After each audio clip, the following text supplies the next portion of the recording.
which is a collaboration between Go1, LMS 365 and Simon Says. Just a bit of housekeeping. I'm Paddy Boyd. I'm from Go1. I'm a senior account executive in the EMEA region, and I'll be moderating today's webinar. I just wanted to cover off a couple of housekeeping things first before we start. So just if I just move forward on my screen, I'm sure you're all aware of this already, but firstly, if you can make sure that you are unmuted, and then you're muted, I should say.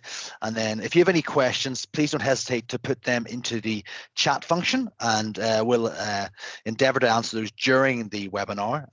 And then if there isn't ones that we haven't answered, we'll cover those off during the Q&A. And if you've got questions during the Q&A, please use the raise the hand function for you to obviously notify us that you'd like to ask a question. And if you want to revisit, as Travis said, and share the topics of today's webinar, don't worry, it will be all recorded and that will be shared with you going forward from that perspective.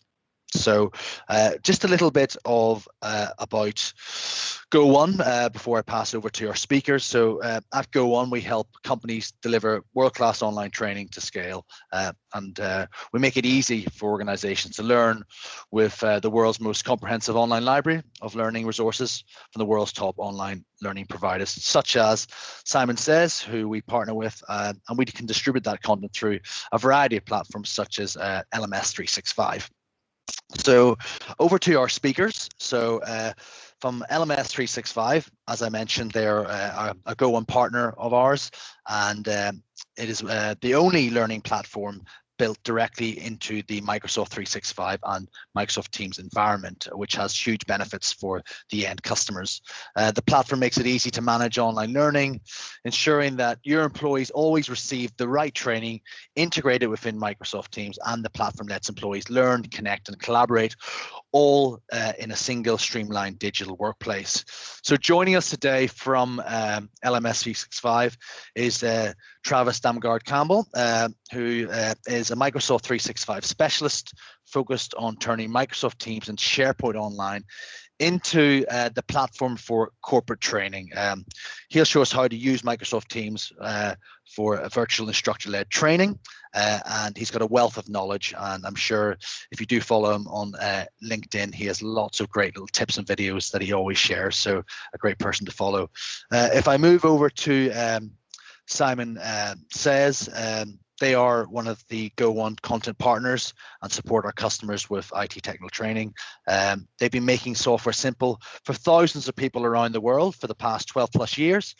Simon Says boasts over 100 courses, and that's made up of around 6,000 video tutorials teaching software from Microsoft, Adobe, Intuit, and more. So all the latest Simon Says content is available through Go1 and LMS 365. So joining us from Simon Says today is Adam Lacey, the operations director, and Deb Ashby, the IT trainer, who will be showing us a few of the excellent MSP tips and tricks today. So look, thank you so much for your time, for you all joining, and I'm now going to unshare my screen and pass over to Deb to continue on. Thank you so much, Paddy. Good morning, everyone. I hope you're all doing well wherever you're joining us from today. As Paddy's given me such a lovely introduction, I'm not going to continue with my long, normal rambling introduction. I'm just going to jump in straight into telling you what we're going to cover today. So we're going to go through some tips in Microsoft Teams, and the way that I've done this is that I've kind of divided them down into 3 different sections. Now, let me start out just by sharing my screen so we can all see what's going on. So just bear with me 1 second.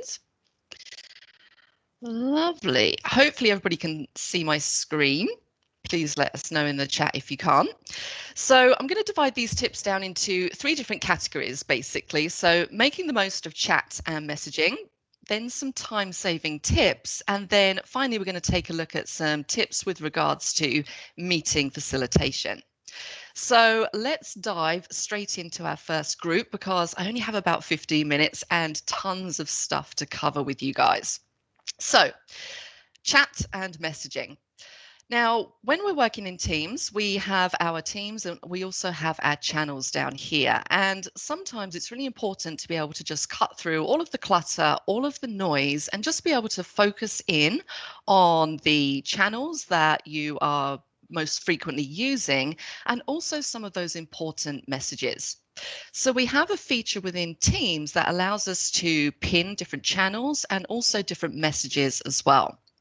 So if you take a look at my channels list over here, I'm currently working in the Simon Says It team. If you hover your mouse over any of these channels, you'll see that you get these little three dots. If we click it, we get a little menu, and we have an option there to pin specific channels. And this can sometimes take a couple of seconds for this to come through, but what you'll see happens is that you get a group at the top, it's called pinned, and you now have your channel pinned up there. So what I would advise you to do is just go through and pin all of those channels that you find yourself using most frequently, because it just makes it super quick for you to access them. And of course, if you don't want them up there anymore, you can click those three dots and unpin those channels as well. Now, similarly, we have a very similar process when it comes to pinning individual messages. So in my main conversation window just here, for example, if I decided that this message from Adam was particularly important and I wanted to maybe go back and review it a bit later on, if I hover my mouse over the message, again, I get those three dots and I have an option in there to pin. I'm going to say, yes, I want to pin. And as soon as I do that, I get that little green pin icon just to indicate that that message is now pinned. Now, a question I get all the time when I show this is, when you pin a message, where do those messages go? So how can you just see a list of everything that you've pinned? And I will say that it's not particularly obvious when you're looking at Teams, but it's actually this little button up here. So this little eye, it's very small up in the top right-hand corner that says Show Channel Info. If I click this and scroll down, you'll see right at the bottom we have a pinned posts area, and this is going to list out all of your pinned posts. And obviously, if you want to jump to those very quickly, you can just click on them and it's going to jump you to the relevant message. So pinning is a really nice little option just to be able to quickly access things that are of importance to you. Now, another little thing, another little tip that's along the similar vein is bookmarking messages. So this is similar in a way, but again, if I hover over, let's go up slightly. If I hover over this message, click the three dots, I also have an option to save or bookmark any specific messages. Now, this is slightly different to pinning, because when you save or bookmark a message, it's basically going to save that whole conversation, but it just places a bookmark in at that point so you can jump back to this message easily. So if I click Save this message, the way that I can then find my saved messages is to go all the way up to the top where you can see my little profile picture, click, and then we can go to Saved, and it's going to show me in that pane on the left-hand side all of my saved messages. And if I click, it's going to jump me to that point in the conversation. So a few tips there when it comes to pinning and saving, which are all along the same lines. So let's jump back to our teams and just go into our general channel, because another thing I want to go through with you is conversation types, and more importantly, the announcements conversation. So when you do start a new conversation, you can see the button there at the bottom, and if I click it, it's just going to open up that field where I can type in some text. But what you can also do is you can create an announcement. So this might be a piece of information that's particularly important to different channels. And it really stands out from the other conversations that you've got because it's formatted. And one of the cool things with announcements is that you can actually send it to one or multiple channels at the same time. So let me show you how this works, because again, it's not particularly obvious in Teams how you create an announcement. So if we go down to our icons just under where it says Start a New Conversation, the first button I have on here is a Format button. So let's click to open. And this is going to open up my formatting tools. And if I click the drop down next to new conversation, I can choose to have an announcement. And you can see how this is formatted. It looks a lot different to your regular conversation. And I can type in a title here, so maybe something like big news. I can add a subheading, type my announcement. I could even customize the background of this header as well. So if you take a look over on the right-hand side, I could add a background image or change the background color. But the best thing about this is that I can then post it in multiple channels. So once I've typed up my announcement, I have some options at the top here. So currently I have this set to everybody can reply to this announcement. But if I want to, I can post it in multiple channels. So currently it's just being sent to the general channel, which I'm currently in. But if I click on select channels, it's going to open up my Teams and I can go through and select other channels to post this into. And then click on send. And that's going, oh, it's asking me to type a message. Sorry, I need to type something in here. Let's just type in some junk text, click on send, and it's going to send that through. Okay, so I would use that if it's something of particular importance that I want multiple different people in different channels to be able to see. So that is your announcements. Don't forget that's there. Now, another thing that's quite good is the ability to send email messages directly to channels. So if you have something in Outlook or maybe another application, you can actually grab an email address from a channel, paste it in, and send that email directly to the channel. So if I hover my mouse over this general channel again and click on the three dots, you see I have an option here to get email address. And this is going to produce a unique email address, which I can just copy. And if I jump over to my Outlook, because I already have an email sitting here prepared, and then I can just paste Control V into the to field and send that through. And then again, this does sometimes take a few seconds, but that will then send the contents of that email through to this channel. And you could do that with forwards as well. So if you've received an email from somebody else and you want to forward that information through to the channel, you could just do the same thing on a forward. And as I said, that will take a couple of seconds to come through. So sending emails to channel, another really important little feature. Now, other things that you have when it comes to messaging, if we go down and let me start a new conversation down here, we can also translate messages. So this is quite good if you work in global teams, if somebody sends you a message in another language. And I will say that my skills in other languages are not particularly great. But if I send something through like that, you do have a translate option now in Teams. So again, if we hover over and click on those three dots, we have translate in there, and you can see that that has done a perfect translation from my one French word. Don't ask me if this is entirely accurate when you have a much longer sentence. I will leave that for you to test out, but just know that that option is now available in Teams as well. Now, another little thing in relation to messaging is the ability to create different tag groups. So this is something that you create at the team level. So I'm going to hover over my Simon Says It team, click the three dots, and you'll see as we go down, we have a Manage Tags option. Now, what you can do here is you can create your own tags. So I'm going to give my tag a name of, let's just say, Project A.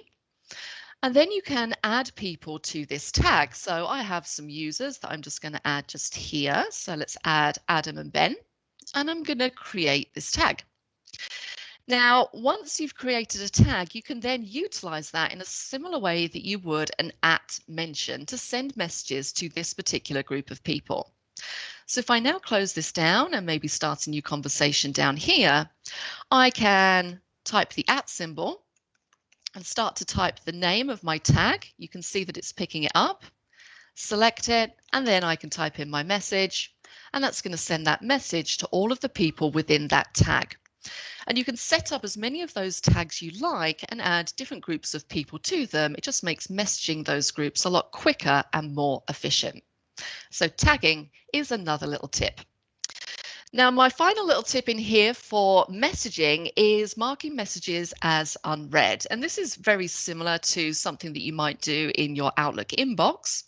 You can hover over any message in your channel, click the three dots, and you can mark it as unread. And you'll see as soon as I do that, the channel actually turns to bold, which just indicates to me that I have unread messages in that channel.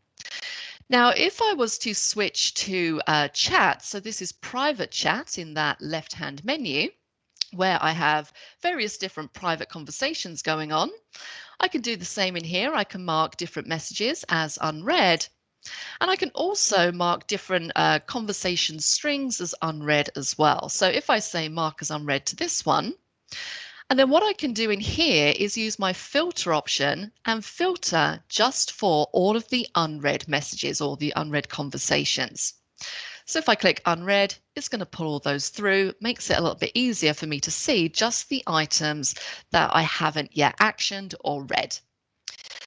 So those are all of the little tips that I have relating to messaging. And talking about unread kind of moves us quite nicely into the next section, which is time-saving tips. So for this, I'm going to jump back to Teams and go into my general channel. Now, when somebody says to me time-saving tips, the thing that immediately pops into my mind always are things like keyboard shortcuts. And in Teams, we have kind of a similar thing. We have some command bar options, which basically allow us to execute different commands, perform different actions really quickly. And this is probably one of my favorite features of Teams. So right at the top here, we have a search bar. Now, this can be used for general searches, so you can type in keywords and search for messages, people, contacts, things like that. But if you type in a /, you'll see it opens up a whole list of items, and this is kind of like keyboard shortcuts in a way. You can just type in or select from the list to execute a particular command. So a few I might show you in here. If I quickly want to jump to all of the conversations that I've bookmarked, I can click on or type saved, hit enter, and it's going to jump me across to my saved list. So for me, that's a lot quicker than going up to my picture and clicking saved down here. If I type that again, some other ones you might want to use, again, unread would jump you directly to any unread messages that you have. And one other in here, if I type in / and chat, this is quite a nice one. If you want to quickly send a message to someone, if I press the space bar, it's then going to ask me who I want to send a message to.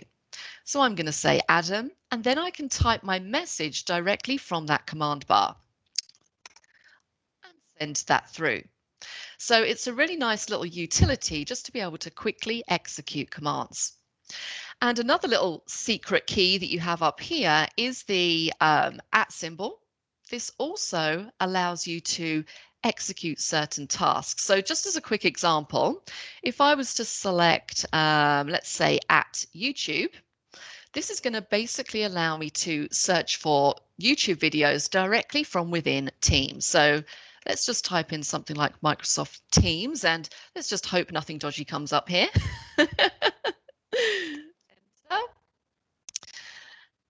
Have I spelt something wrong in here, or is this just the internet playing up? Oh, it seems like it's not allowing me to search. Well, unfortunately, let me try something else. Let's just type in Teams. There we go. That's a little bit better. Oh, it's gone again. Well, the idea there is it pulls up, or it does a search on YouTube for different videos, and you can copy the link and then paste them directly into your conversations. So the point I'm really trying to make there is that that / and that @ symbol in the command bar are really helpful when you're trying to do things quickly. Now, if we just jump back to our team, another little time-saving shortcut tip, if I go back to general, is the ability to access all of your files that you've shared super quickly. So in the course of a conversation, you might be sharing different Word documents, spreadsheets, backwards and forwards. And sometimes if you're just looking for a specific file, it's a bit of a pain having to scroll up and down to find any files that have been shared. So a quick way of finding those is at the top, you'll have a little tab that says Files. If you click on it, it's just going to show you all of just the documents and the files that you've had in that conversation so that you can easily kind of filter those out from the rest of the conversation and just access them nice and quickly. So a few little tips in there for time-saving options. Now, the last section of tips that I'm going to go through are just some meeting facilitation tips. So this is basically when we're in a meeting, some of the things that you might not be aware of. Now, when it comes to meetings in Teams, there are two different types of meetings that you can have. You can schedule meetings or you can utilize the ad hoc meeting function, which is Meet Now. And if you're in conversations, you'll find these buttons in the top right-hand corner, Meet Now and Schedule a Meeting. And for me, Meet Now is probably the one that I use most often. It just fits in my general workflow a little bit better because a lot of the time I might be having a conversation with people within a channel, and we might decide in the course of that conversation that this is just going to be a lot easier to discuss on a video call or maybe even an audio call. So I'll just jump into Meet Now. Now you can also jump into a meeting from the calendar. So on the left-hand side, if you go into the Teams calendar, this is where you'll find any scheduled meetings that you have, but you also have a Meet Now button up here as well. So this is a little bit strange, a meeting inside a meeting. Now here, this is where you can toggle if you want this to be just an audio call or if you want this to be a video call as well. Click Join Now. And I'm actually going to close this down and switch to the meeting that we're all currently in. Because the final few tips I want to show you, hello everyone, welcome back. I couldn't see you there for a few minutes, so it's nice to see your faces again. So just a few final tips when it comes to working within your meeting. Now, Teams meetings are fairly straightforward. You have your icons running across the top. And the one that contains all of the good stuff is really these three buttons underneath More Actions. So one thing that's caused quite a stir on LinkedIn over the last few months is when they added background effects. Because we're all working from home at the moment, quite often it's quite nice to be able to disguise your background. If you haven't done the dishes, you don't want people to see what's behind you, you can apply your background effects. And of course, you have all of these crazy backgrounds, but the one that I tend to use most often and the one that I can see that Travis is in fact using right now is blur background, which is this one just here. So I'm going to select it, click on apply, and it just kind of blurs out your background. It's not particularly distracting. That's quite a nice little one that you might consider using. Now, another option, which I think is quite cool, is if we click the three dots, we have the ability to turn on live captions when we're in our meetings. So I'm going to turn these on now so you can hopefully see them in their full glory. And what this will do is that live captions will come up across the bottom of the screen. And again, sometimes this can take a few seconds. There you go. They're appearing right now. So this is great if you have anybody on your team who is hearing impaired and you want them to be able to follow the conversation. And sometimes it's just nice to have them on anyway. You now have that very simple utility that allows you to turn those off and turn those on, and then very simply turn them off when you don't need them anymore. And then the final little thing that I want to show you in here is just something relating to your meeting options, which I'm not sure as I don't think I have meeting options in here. Yeah, I think because I'm not the host in the meeting, I don't have meeting options in there. No, I don't think I do. That's a shame. I was just going to show you some meeting options finally to control who comes into your meeting, but that might be something that we can show after I've finished when we come out of or when I hand back to the presenter. I guess I'll just finish up with the final little thing, which is this little raise hand icon just here. So this is great if you have your conversation panel open, or your participants showing, I should say. If you've got a lot of people on a call, this is what we call non-verbal communication. So if you don't want people to interrupt the flow of the conversation, but if someone has a question to ask, you can use the raise your hand utility, which just indicates to the person running the meeting that you have a question without interrupting the flow of the session. So that's quite a nice little option to finish off with. Now, I'm going to leave it there. That was quite a lot to cover in 15 minutes. I feel like I've rambled through all of them, but hopefully you found a few things in there which you didn't know before and that you might find a little bit useful. So I'm going to shut up now and I'm going to pass across to Travis. Thank you very much, Deb. That was a lot of really interesting and useful information. I know that I learned a few things, so that's great. And to move things forward to my session, we're going to kind of stop where you left off and continue on down a live presentation scenario. And from LMS 365, what we are doing is we are creating a learning platform based and built on top of Office 365 and Teams. And a very common learning scenario that we encounter is how do we best use Teams for virtual instructor-led training? And how can we package that as a course? So that's going to be where we start. And I will start sharing my screen. And you should be able to see my Teams information now, my Teams window.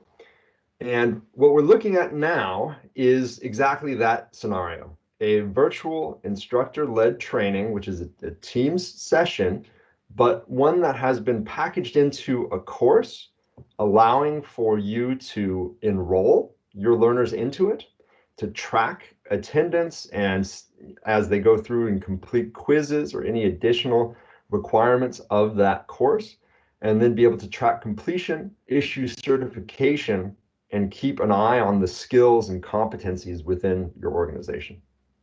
So this is an example of that type of a course. We can see over here, there's a course information session and session area where we can see the category of this specific course, what type it is. We're calling this a webinar. And this is basically, it's a Teams session that has a link. It has a time and date and time when this has been scheduled for. So this is a bit in the future. And I have been invited to this as a student. And when this session is coming up on the day of, I'll be reminded of that through my Outlook calendar or whatever calendar system I'm using, that I have this Teams meeting coming up, just like what we're doing today, but where the instructor of this session can use this tool also to embed blended material. So when you have been traditionally going to classroom-based sessions, it's very common that you get a binder full of supporting material or a bunch of printouts. And that's basically what we're accomplishing here in order to enable this kind of virtual instructor-led training to happen seamlessly. So if we look down here, underneath this brief course description, and this is kind of unimportant, but just to give you an idea of what type of course this is a ERP training for a finance manager. So this would be sort of the culmination of a lot of e-learning courses, and then finally having a full day session with an instructor to go through the final information.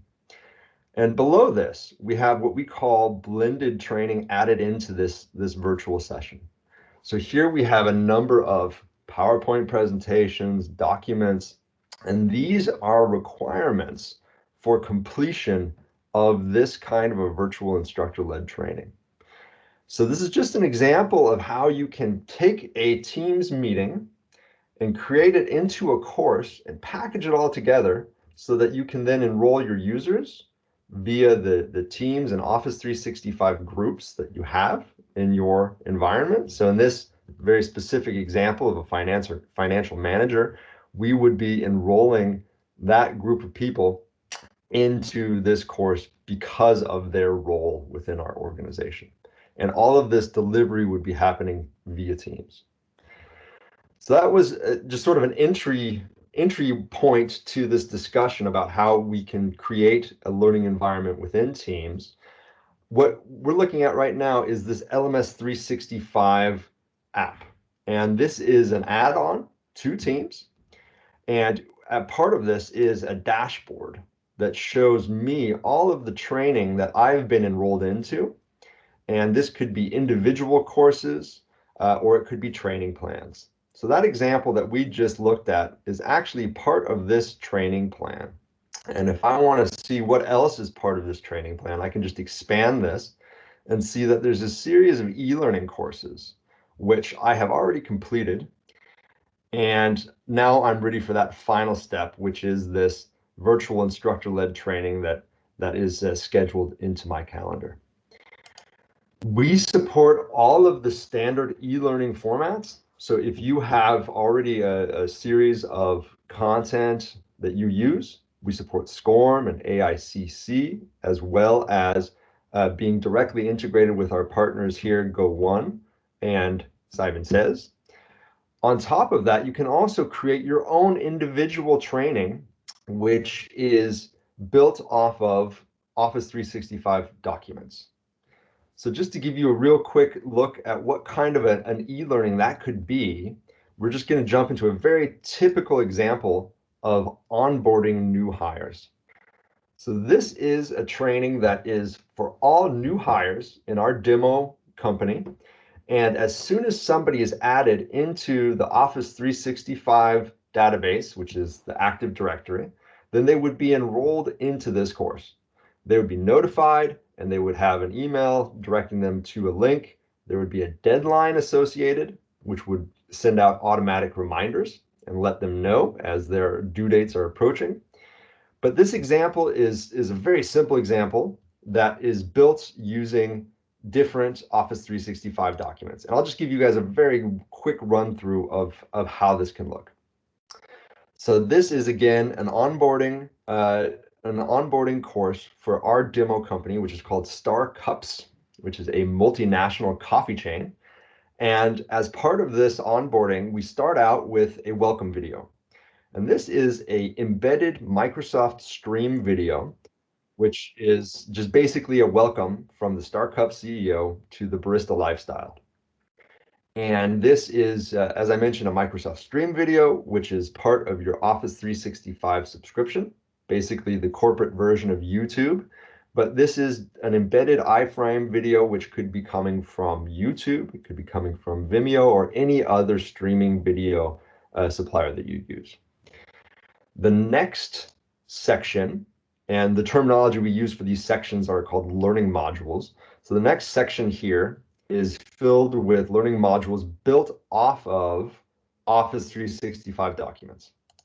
So the first is a PowerPoint, and this is a PowerPoint that's very commonly already exists in all of our clients' organization. And basically, we're just taking whatever is part of a standard onboarding that exists and that is saved somewhere within your organization and linking to that, so that HR can make any changes to any of this documentation as time goes on, and it will automatically be reflected in any course that's associated with. So this is just a very quick introduction of how to behave here at Star Cups. You can read that and become great employees. The next example is a Word document, and it's the same concept. So this is something that the HR department or the onboarding group or whomever it is that's responsible for this content has ownership over and is able to make changes to and modernize it as time goes on. The final example we have here is also opening as an embedded Word file. This is actually a PDF, and this is the legal version of how to behave here at Star Cups. So we've gone through all of this material. Best practice would be to build a very short quiz or long quiz, whatever your style is, to make sure that your users have fully understood the material that has been presented with them.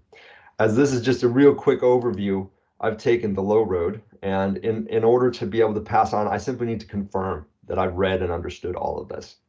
You could add additional multi-factor authentication to require the Office 365 login here if you'd like. But again, we're just making this quick and simple. So now that I've confirmed this, I can go to the very final step, which is different than the first two, because here we're not looking to present information, but we're wanting feedback. So what we have here is a Microsoft form, which is yet again part of your Office 365 subscription. And this has been embedded here as the last step, where the HR group is just asking us for a bit of feedback. How have we done? And here I can tell them that it has been fantastic and it couldn't be better. Send this off so that they can have some good feedback. And then finally, I have completed this course. I can go back to my course and see that I've received my certification. I can download this. I could hang it on my fridge if I wanted to. But the whole point of this is, of course, being able to see who has completed what when. And there's a full reporting suite so that the learning department or the HR department has a global overview of who has completed what, which certificates are valid. Does that give you a specific skill set? Is our department ready for the future? Or do we need to do some more in-depth succession planning to make sure that we have the skills in place within those organizations? And again, this course example is to show you how you can create your own material. As part of our partnership here today with Go1, we can also offer a full content library of virtually any soft skills or professional development which you would need that would also be embedded in this same way and would be enrolling those users in the same method. So this is a very high level overview of what you can do here within the LMS 365 app. And before we jump to any questions, I just want to show one last example of how you can actually take this beyond the app and embed this within any existing teams and channels that you have.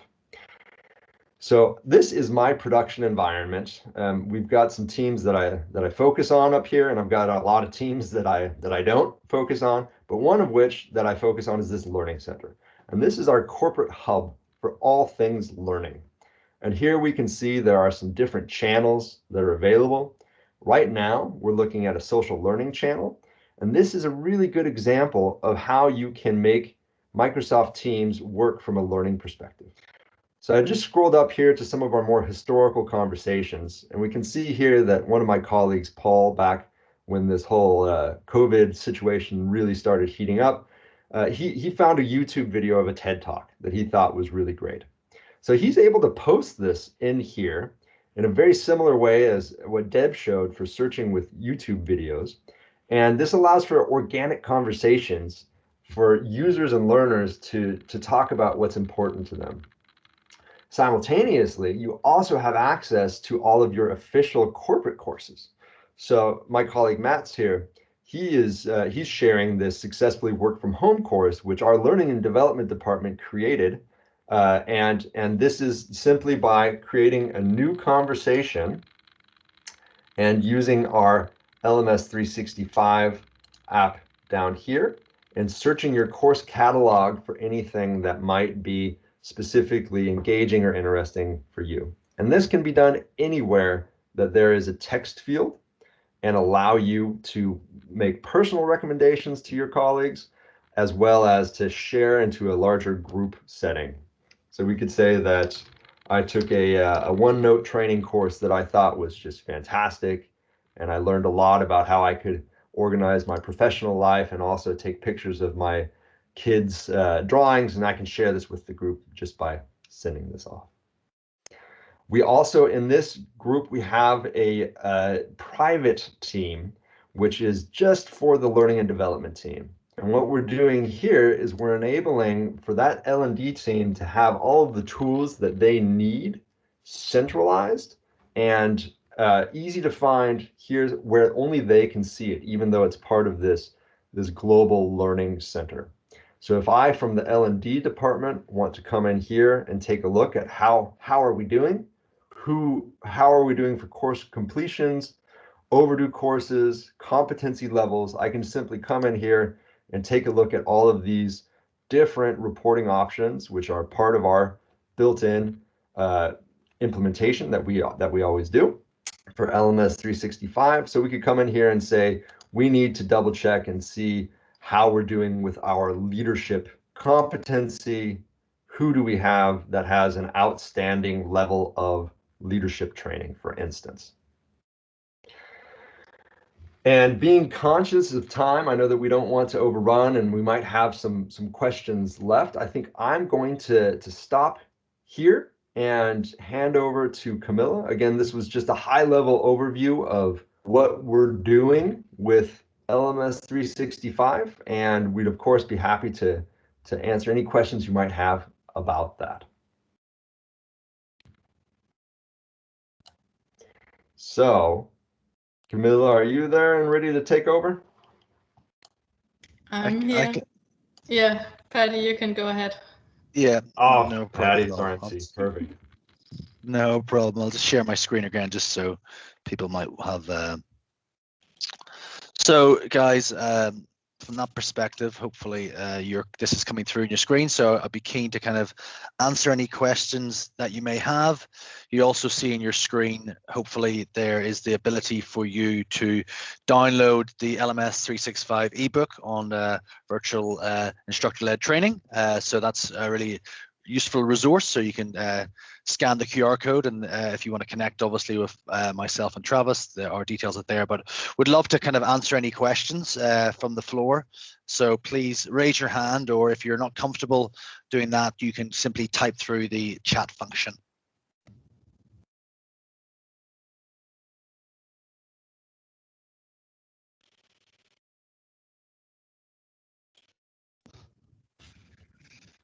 Tough crowd this morning. Anybody going to give us a question? We were just so thorough.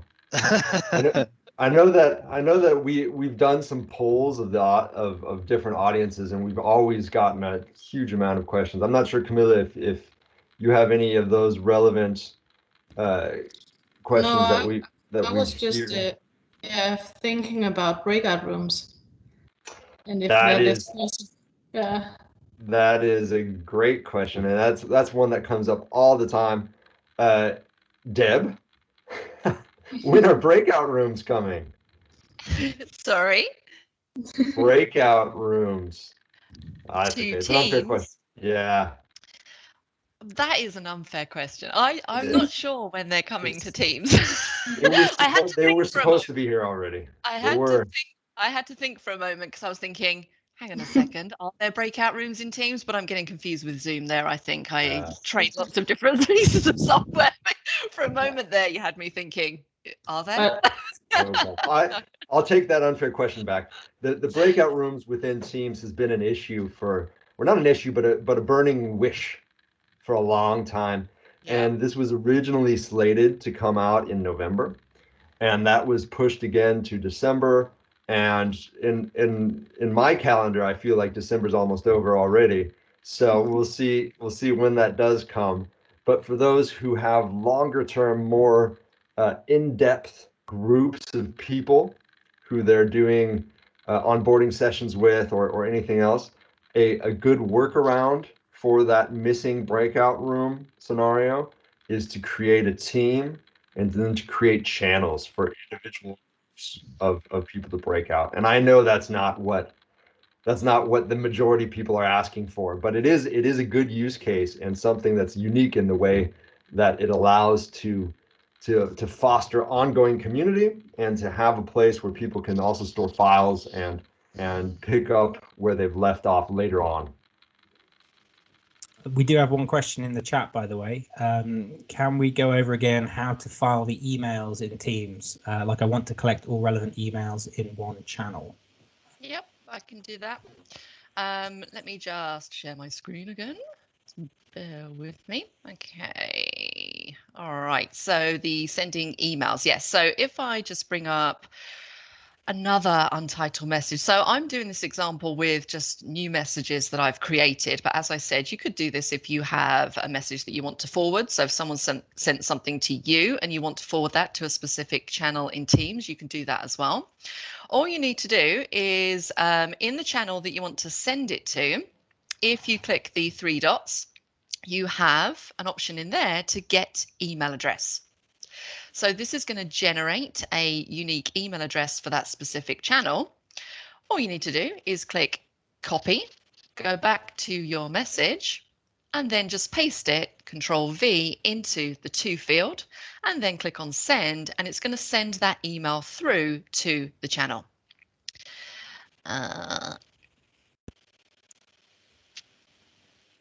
Does it recognize your email address? Oh, I've put it in the wrong. I put it in the wrong thing. Sorry, subject. Yeah.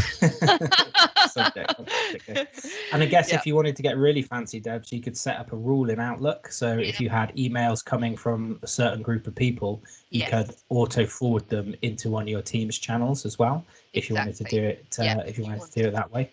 Yeah. Yeah. Sorry, that was the next. I was second guessing your next question, user one, which is can you automate it? Yeah, for sure. I mean, Debs, I don't know if you've got Outlook and you can show how to do an automated forward quickly, but that's quite easy, and you can do it based on different criteria, depending on who the email comes from. You can set up a rule in Outlook if you wanted to do that. If you wanted to forward multiple on. Yeah, and that would basically give you your solution there, which would enable you to put everything in the one kind of Teams channel. Say you got emails from a certain person or with a certain subject line, you could drop all of those into one Teams channel automatically with an Outlook rule, and using that forwarding process that Deb showed us. Yeah, so that all comes under rules and alerts if you're looking for that in Outlook. Well, cool. That's answered the question.